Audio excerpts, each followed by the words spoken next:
Au nom du Père et du Fils et du Saint-Esprit. Amen. Frères et sœurs, le Christ est né pour nous, et c'est pourquoi je peux vous souhaiter un joyeux Noël, un vrai Noël. Un joyeux Noël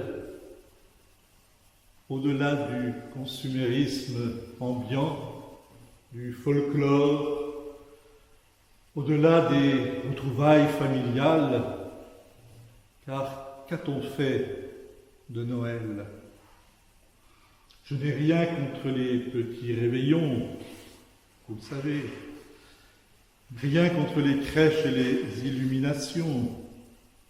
Et les retrouvailles familiales sont importantes, je dirais même qu'elles peuvent être iconiques de cette fête. Mais il ne faudrait pas que tout cela, comme la plupart du temps, ait la première place. Voir élimine de ce jour l'essentiel. Car nous sommes aujourd'hui au nœud de notre existence, pour chacune de nos personnes, mais aussi pour notre société et pour l'humanité tout entière. Ce petit enfant dans la crèche, ce n'est pas une naissance comme tant d'autres, parmi tant d'autres, aussi belle et merveilleuse que soit toute naissance d'un petit enfant. Je n'en disconviens pas. Ce petit enfant dans la crèche, aujourd'hui, c'est la naissance du germe du monde transfiguré, dans lequel chaque instant de nos vies, si nous l'offrons, peut trouver sa place, ici et maintenant. C'est peut-être trop énorme pour nous. Peut-être qu'inconsciemment, ça nous fait peur. Et c'est pourquoi nous le recouvrons par la fête de famille, par le folklore, par le consumérisme. Mais alors, soyons clairs avec nous-mêmes, nous défigurons Noël. Nous avons écouté tout à l'heure cet évangile qui peut-être vous a paru bien monotone, la généalogie de Jésus. Abraham engendra Isaac, Isaac engendra Jacob, et ainsi de suite, et ça n'en finit pas. Tout cet évangile se passe entre une longue liste de noms, et peut-être vous avez trouvé qu'ils étaient bien embêtants, ces noms à coucher dehors. Dans la plupart, nous sont parfaitement inconnus. Pourtant, cette généalogie nous montre que la venue dans le monde du Fils de Dieu n'est effectivement pas comme une naissance comme les autres, qu'elle n'est pas non plus un accident de l'histoire, mais qu'elle a été longuement préparée depuis Abraham, parce que l'événement de l'incarnation est au centre de l'histoire, et qu'il a fallu la foi, la piété, la persévérance de tous ceux qui, d'Abraham jusqu'à la Vierge Marie, par leur amour, par leur foi, ont préparé ce oui de l'humanité, prononcé le jour de l'Annonciation, et qui éclot en ce jour de Noël. Il a fallu toute cette longue lignée d'hommes et de femmes fidèles qui n'étaient pour autant pas tous des saints, loin de là, et peut-être heureusement pour nous, pour que l'humanité soit capable d'accueillir le Fils de Dieu. La Providence, le Dieu trois fois saint, a préparé l'événement tout au long de l'histoire. Et c'est lorsque les temps furent mûrs que l'événement décisif se produisit. Ce n'est pas pour rien que nous comptons les années par rapport à la naissance du Christ, avant Jésus-Christ, après Jésus-Christ. l'événement de l'incarnation, de la venue de la parole de Dieu dans la chair, est littéralement le centre de l'histoire, l'événement décisif vers lequel tendent tous les événements qui l'ont précédé et d'où découlent tous les événements qui suivront. C'est vraiment là le point de convergence de tous les combats, de toutes les luttes de l'histoire. C'est l'événement qui donne un sens à la vie de l'humanité, à la vie de chaque homme, à notre vie. Noël, c'est cela. Et par Noël, nous sommes invités à cette communion, à ce banquet du royaume. Nous sommes invités à commencer à jouir des biens réels, des biens éternels. C'est la même chose.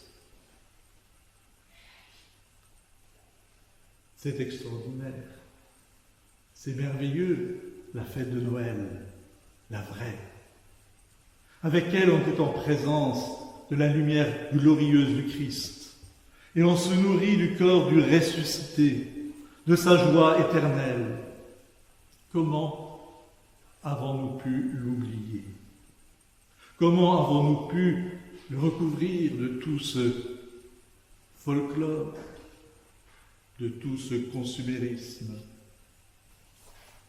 Depuis Noël, depuis l'incarnation du Fils de Dieu, il n'y a plus de séparation entre lui, la vie de la vie, et notre vie. Entre la vie de la vie et notre mort. Toutes nos morts, nos multiples morts, tout est ouvert. Avec la loi et les prophètes, le silence et la beauté des mondes se sont révélés parole. Et en Jésus, cette parole est devenue chair. Jésus est celui qui n'est séparé ni de l'origine, le Père, dont le souffle repose en lui, ni d'aucun de nous, car son incarnation, par son incarnation, il épouse l'humanité entière et à travers elle tout l'univers.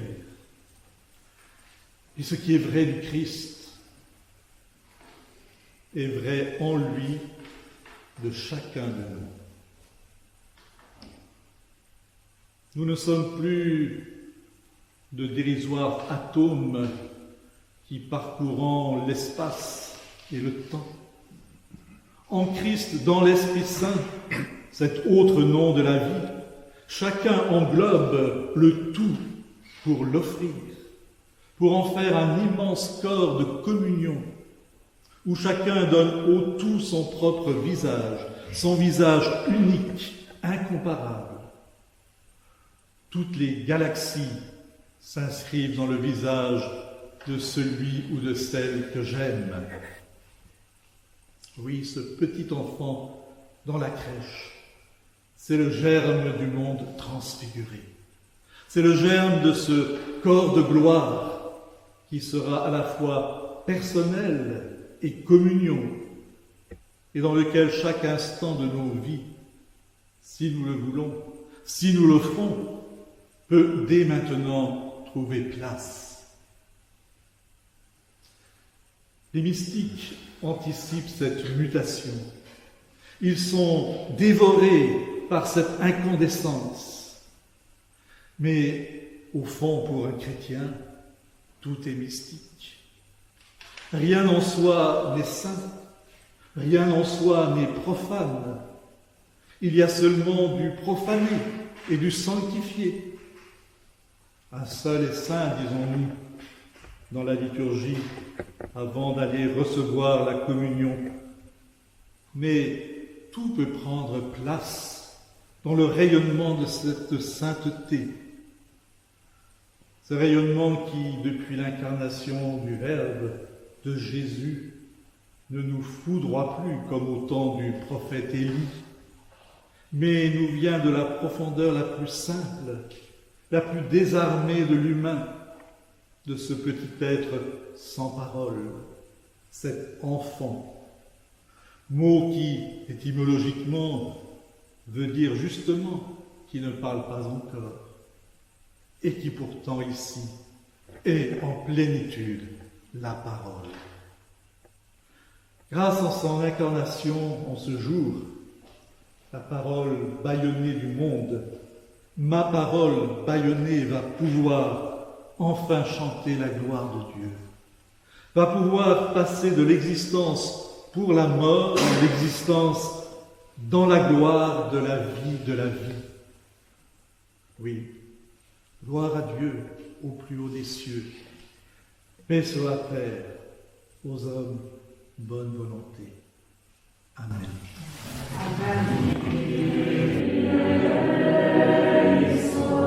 Oh, que la rosée qui possède du Père Tout-Puissant soit la santé des infirmes et la libération des possédés. Supplions, demandons et prions le Seigneur.